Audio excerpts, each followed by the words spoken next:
The Apparition by Guy De Maupassant. The subject of sequestration of the person came up in speaking of a recent lawsuit, and each of us had a story to tell. A true story, he said. We had been spending the evening together at an old family mansion in the Rue de Grenelle, just a party of intimate friends. The old Marquis de la Tour Samuel, who was 82, rose and, leaning his elbow on the mantelpiece, said in his somewhat shaky voice, "I also know of something strange, so strange that it has haunted me all my life. It is now 56 years since the incident occurred, and yet not a month passes that I do not see it again in a dream. So great is the impression of fear it has left on my mind. For 10 minutes I experienced such horrible fright that ever since then a sort of constant terror has remained with me. Sudden noises startle me violently, and objects, imperfectly distinguished at night, inspire me with a mad desire to flee from them. In short, I am afraid of the dark."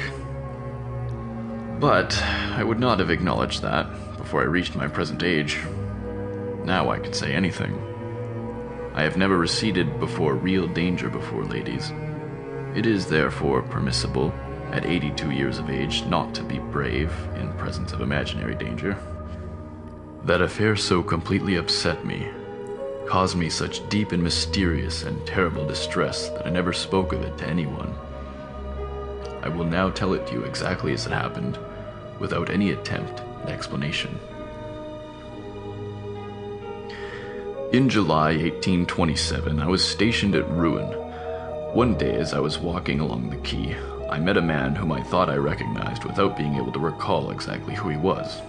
Instinctively, I made a movement to stop. The stranger perceived it and at once extended his hand.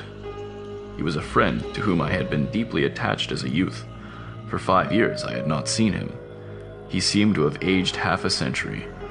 His hair was quite white, and he walked bent over as though completely exhausted. He apparently understood my surprise, and he told me of the misfortune which had shattered his life. Having fallen madly in love with a young girl, he had married her, but after a year of more than earthly happiness, she died suddenly of an affection of the heart. He left his country home on the very day of her burial, and came to his town house in Rouen, where he lived, alone and unhappy, so sad and wretched that he thought constantly of suicide. "Since I have found you again in this manner," he said, "I will ask you to render me an important service. It is to go and get me out of the desk in my bedroom, our bedroom, some papers of which I have urgent need. I cannot send a service or a business clerk, as discretion and absolute silence are necessary. As for myself, nothing on earth would induce me to re-enter that house. I will give you the key of the room which I myself locked on leaving, and the key of the desk. Also a few words from my gardener, telling him to open the chateau for you. But come and breakfast with me tomorrow, and we will arrange all that." I proposed to do him the slight favor he asked. It was, for that matter, only a ride which I could make in an hour on horseback, his property being but a few miles distant from Rouen. At 10 o'clock the following day, I breakfasted, tete-a-tete with my friend, but he scarcely spoke. He begged me to pardon him. The thought of the visit I was about to make to that room, the scene of his dead happiness, overcame him. He said, he indeed seemed singularly agitated and preoccupied, as though undergoing some mysterious mental struggle. At length he explained to me exactly what I had to do. It was very simple. I must take 2 packages of letters and a roll of papers from the first right-hand drawer of the desk of which I had the key.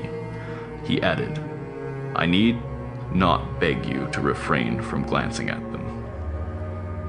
I was wounded at that remark and told him so somewhat sharply. He stammered, "Forgive me, I suffer so," and tears came to his eyes. At about 1 o'clock, I took leave of him to accomplish my mission. The weather was glorious, and I trotted across the fields listening to the song of the larks and the rhythmical clang of my sword against my boot. Then I entered the forest and walked my horse. Branches of trees caressed my face, and as I passed, now and then I caught a leaf with my teeth and I chewed it. from sheer gladness of heart at being alive and vigorous on such a radiant day.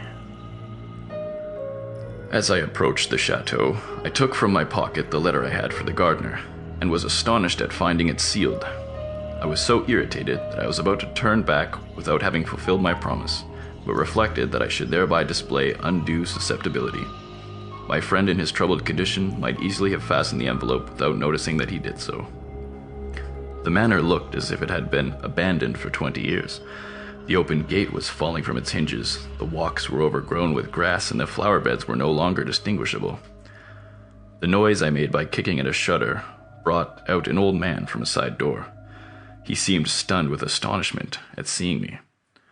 On receiving my letter, he read it, reread it, turned it over and over, looked me up and down, put the paper in his pocket, and finally said, "Well, what is it you wish?"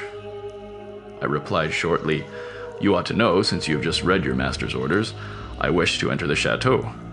He seemed overcome.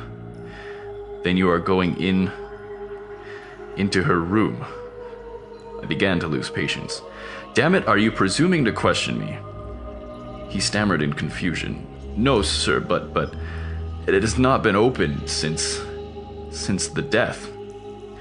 If you will be kind enough to wait 5 minutes, I will go and see if..." I interrupted him angrily. "See here, what do you mean by your tricks? You know very well you cannot enter the room, since here is the key." He no longer objected. "Then, sir, I will show you the way. Show me the staircase and leave me. I'll find my way without you." "But, sir, indeed..." This time I lost patience, and pushing him aside, went into the house. I first went through the kitchen, then 2 rooms occupied by this man and his wife. I then crossed a large hall, mounted a staircase, and recognized the door described by my friend. I easily opened it and entered the apartment.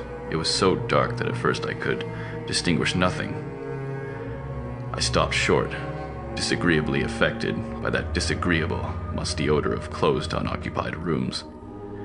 As my eyes slowly became accustomed to the darkness, I saw plainly enough a large and disordered bedroom, the bed without sheets, but still retaining its mattresses and pillows, on one of which was a deep impression, as though an elbow or a head had recently rested there.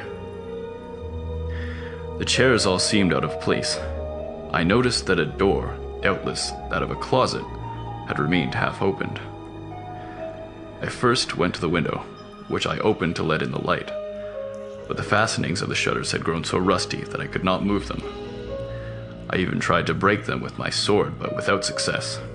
As I was growing irritated over my useless efforts and could now see fairly well in the semi-darkness, I gave up the hope of getting more light and went over to the writing desk.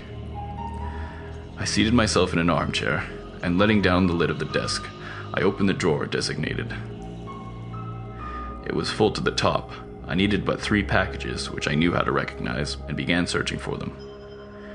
I was straining my eyes in the effort to read the superscriptions when I seemed to hear, or rather feel, something rustle back of me. I paid no attention, believing that a draught from the window was moving some drapery. But in a minute or so, another movement, almost imperceptible, sent a strangely disagreeable little shiver over my skin.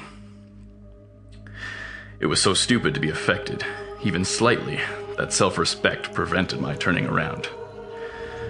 I had just found the 2nd package I needed, and was about to lay my hand on the 3rd, when a long and painful sigh, uttered just at my shoulder, made me bound like a madman from my seat and land several feet off. As I jumped, I had turned round, my hand on the hilt of my sword, and truly, if I had not felt it at my side, I should have taken to my heels like a coward. A tall woman, dressed in white, stood gazing at me from the back of the chair where I had been sitting an instant before. Such a shudder ran through all my limbs that I nearly fell backward. No one who has not experienced it can understand that frightful, unreasoning terror. The mind becomes vague, the heart ceases to beat, the entire body grows as limp as a sponge. I do not believe in ghosts. Nevertheless, I collapsed from a hideous dread of the dead, and I suffered. Oh, I suffered in a few moments more than in all the rest of my life from the irresistible terror of the supernatural. If she had not spoken, I should have died perhaps, but she spoke. She spoke in a sweet, sad voice that set my nerves vibrating. I dare not say that I became master of myself and recovered my reason. No, I was terrified and scarcely knew what I was doing, but a certain innate pride, a remnant of soldierly instinct, made me, almost in spite of myself, maintain a bold front. She said, "Oh, sir, you can render me a great service." I wanted to reply, but it was impossible for me to pronounce a word. Only a vague sound came from my throat. She continued, "Will you? You can save me, cure me. I suffer frightfully. I suffer, oh, how I suffer." And she slowly seated herself in my armchair, still looking at me. "Will you?" she said. I nodded in assent, my voice still being paralyzed. Then she held out to me a tortoise-shell comb and murmured, "Comb my hair. Oh, comb my hair. That will cure me. It must be combed. Look at my head, how I suffer, and my hair pulls so." Her hair, unbound, very long and very black, it seemed to me hung over the back of the armchair and touched the floor. Why did I promise? Why did I take that comb with a shudder, and why did I hold it in my hands? Her long black hair that gave my skin a frightful cold sensation, as though I were handling snakes, I cannot tell. That sensation has remained in my fingers, and I still tremble in recalling it. I combed her hair. I handled, I know not how, those icy locks. I twisted, knotted, and unknotted, and braided them.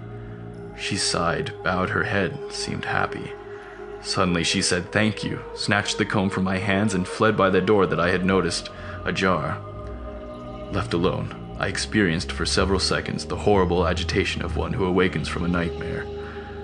At length I regained my senses. I ran to the window and with a mighty effort burst open the shutters, letting a flood of light into the room. Immediately I sprang to the door by which that being had departed. I found it closed and immovable. Then the mad desire to flee overcame me like a panic, the panic which soldiers know in battle. I seized the 3 packets of letters on the open desk, ran from the room, dashed down the stairs 4 steps at a time, found myself outside, I know not how, and perceiving my horse a few steps away, leaped into the saddle and galloped away. I stopped only when I reached ruin and alighted at my lodgings.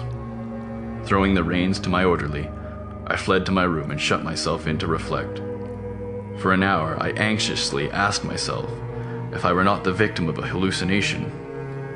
Undoubtedly, I had had one of those incomprehensible nervous attacks, those exaltations of the mind that give rise to visions and are the stronghold of the supernatural. And I was about to believe I had seen a vision, had a hallucination when, as I approached the window, my eyes fell by chance upon my breast. My military cape was covered with long black hairs. One by one, with trembling fingers, I plucked them off and threw them away.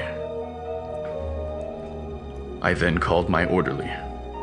I was too disturbed, too upset to go and see my friend that day, and I also wished to reflect more fully upon what I had ought to tell him. I sent him his letters, for which he gave the soldier a receipt. He asked after me most particularly, and on being told I was ill, had had a sunstroke, appeared exceedingly anxious. Next morning I went to him, determined to tell him the truth. He had gone out the evening before and had not yet returned. I called again during the day. My friend was still absent. After waiting a week longer without news of him, I notified the authorities and a judicial search was instituted. Not the slightest trace of his whereabouts or manner of disappearance was discovered. A minute inspection of the abandoned chateau revealed nothing of a suspicious character. There was no indication that a woman had been concealed there. After fruitless searches, all further efforts were abandoned, and for 56 years I have heard nothing. I know no more than before. That was the end of The Apparition by Guy De Maupassant.